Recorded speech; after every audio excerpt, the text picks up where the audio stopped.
Hello, you beautiful people, and welcome to this video of I'm somewhat of a hacker myself. I guessed my mum's Netflix password. Hackers are really cool. They're always getting into places, they understand what all that green text means, and they always have at least 3 Discord kittens on the go. If only there was a really cool hacker movie starring Angelina Jolie and Matthew Lillard that has excessive amounts of rollerblading and is really horny.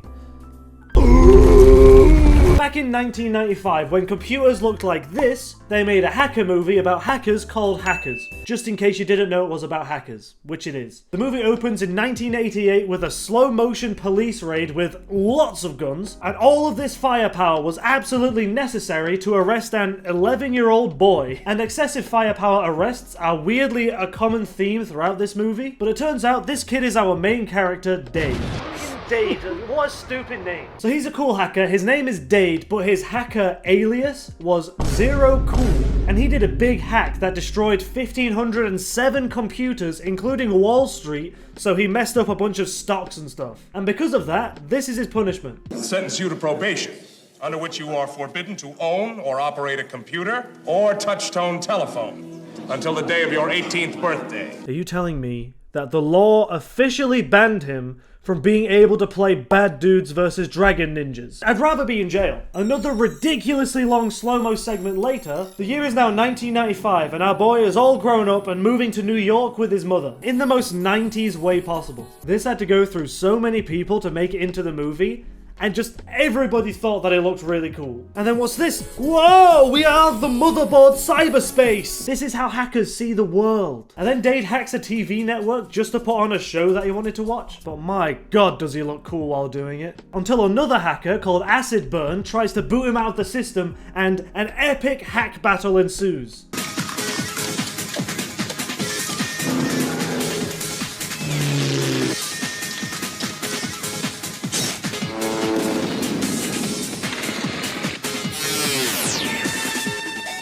On me. I love how they have to constantly intercut with random shots of like actual wars in order to make it somewhat exciting to watch. This is what it would have looked like without all that editing. Yeah, okay, Acid Burn. That's enough. Is this the beginning of the end? Is this the... On me. We then learn that Dade's a virgin. Right, Mom.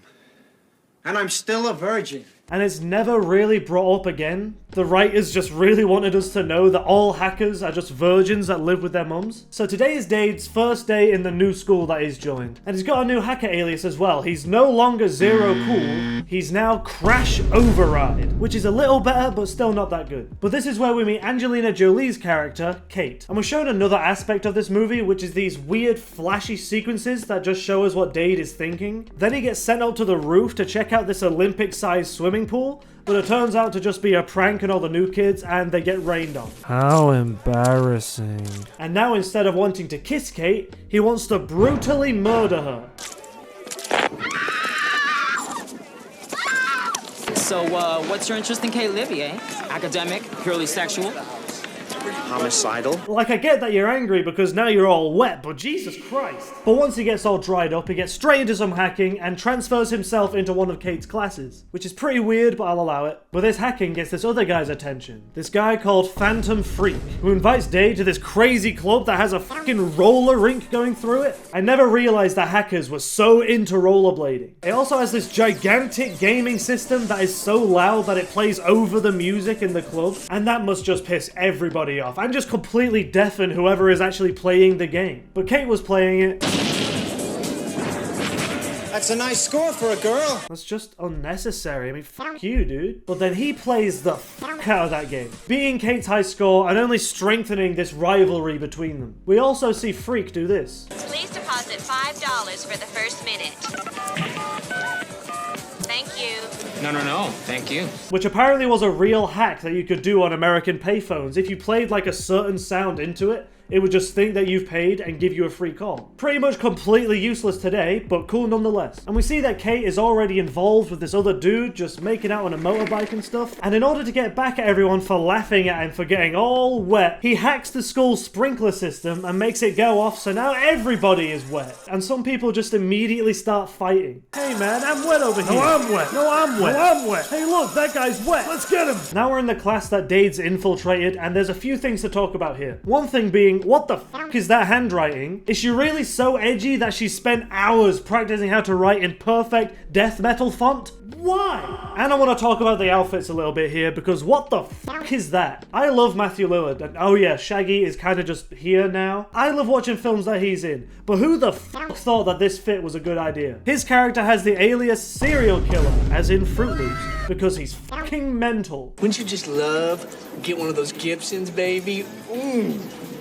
Hey, wait, you need to lay off of that shit. What are you doing? Well, I hit you. They also say this. All right, what are the 3 most common used passwords?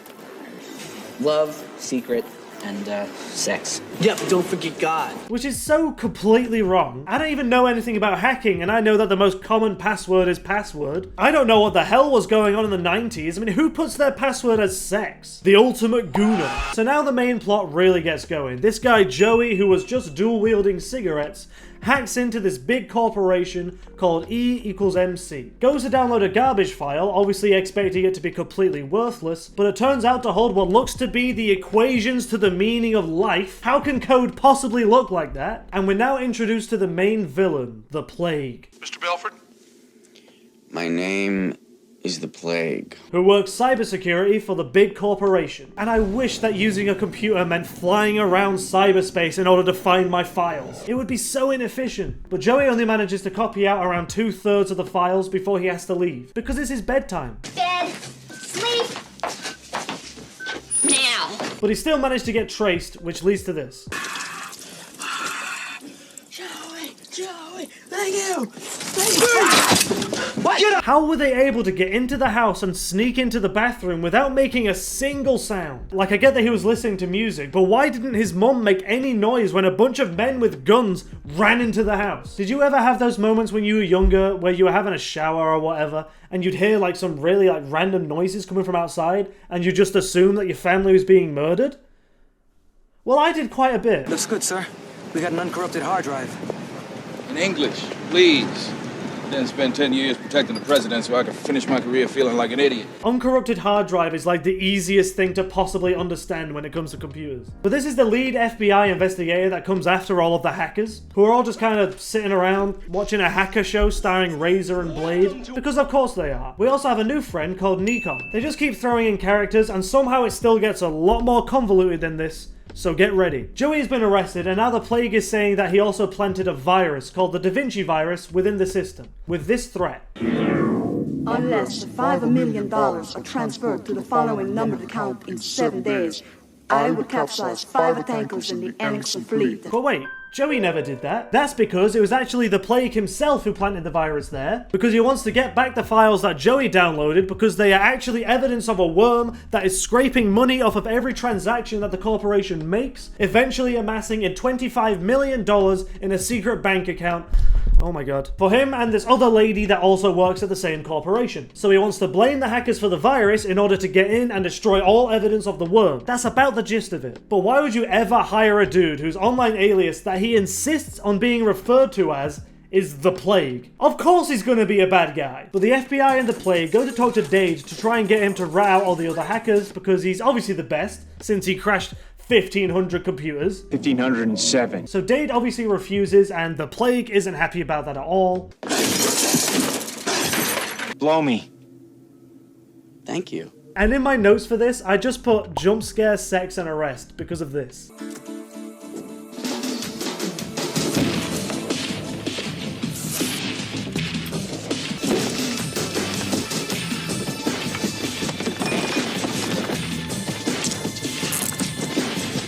Blow Blow me. It just comes out of nowhere. Oh my god. It just comes out of nowhere and adds absolutely nothing to the plot, really. I guess they just had Angelina Jolie, so they wanted to show her boobies because Hollywood. We're now at another party, this time at Kate's house. And this is where Nikon reveals himself to somehow be an even bigger creep than Dade. Look at her, man. Look at that. Oh, Lisa Blair, 26 East 7th Street, apartment 16, 555-4817.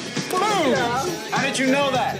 I got photographic memory. Having photographic memory doesn't explain that. They've clearly never met before because she has no idea who he is. Lisa! That just means he stalked the hell out of her, which is terrifying, especially for one of our protagonists. Then everyone kind of breaks into Kate's room to check out her sick laptop, but then her and a dude come in and just start getting it on, so instead of, you know, leaving immediately because that's weird, they instead just stand there and watch. Was that her top? One-handed. Difficulty rating. 7. Baby. Wow. It's also now when we learn that Kate is actually acid burn. Oh my god, what a twist. How could we have ever seen that coming? And just in case you wanted some more proof that this movie is unnecessarily horny, I hope you don't screw like your type. what does that even mean? They then set up a wager, which is basically who can destroy the FBI man's life more. If Dade loses, he has to become Kate's slave. If I win, you become my slave.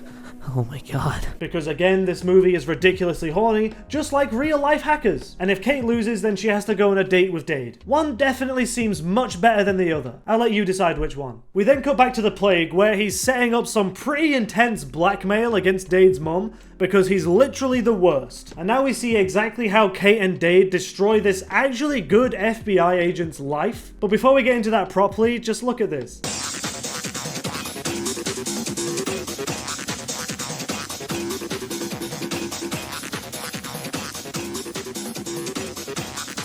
This is how you make hacking look really cool, guys. Look at how she's really awkwardly leaning over to use her laptop through this phone box. Isn't it cool? But okay, the first thing that they do is to hack it so when the FBI agent uses his credit card, it just destroys itself.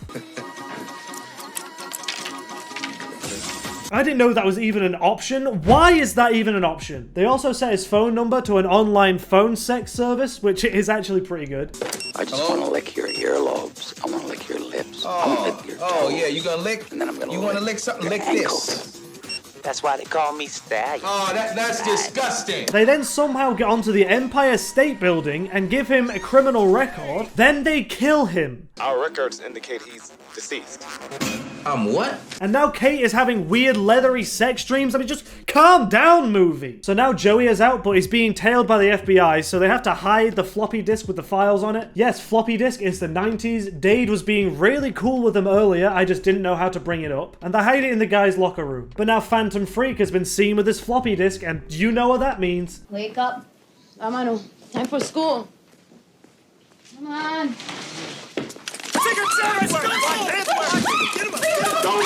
Of course, 5 super stealthy squadrons of cops with massive guns sent to violently arrest an 18-year-old. So now Freak is in jail.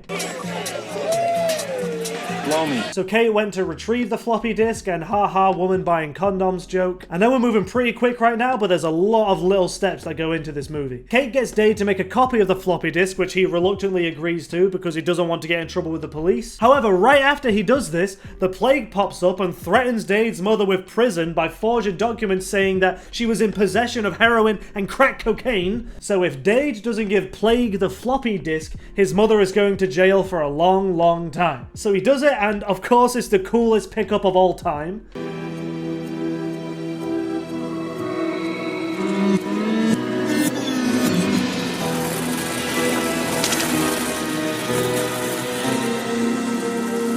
This film really doesn't know whether it wants to portray hackers as really cool or really lame. But now Dade gets to look into the files properly because, you know, they have the copy. And the protagonists now know what the actual plot of the movie is. Would have been nice if the filmmakers didn't tell us the bad guy's entire evil plan like an hour before the heroes figured it out. Could have been a nice little mystery where we figure everything out at the same time as them. You know, like a movie. So now that they all know what's going on, they all know that Dade is actually zero cool. And they can now mount a proper counterattack against against the corporation and the plague. And before I explain their big plan, we have some more horny dialogue that no human being would ever say ever. You know, if I didn't live by a strict code of honor, I might take advantage of this situation.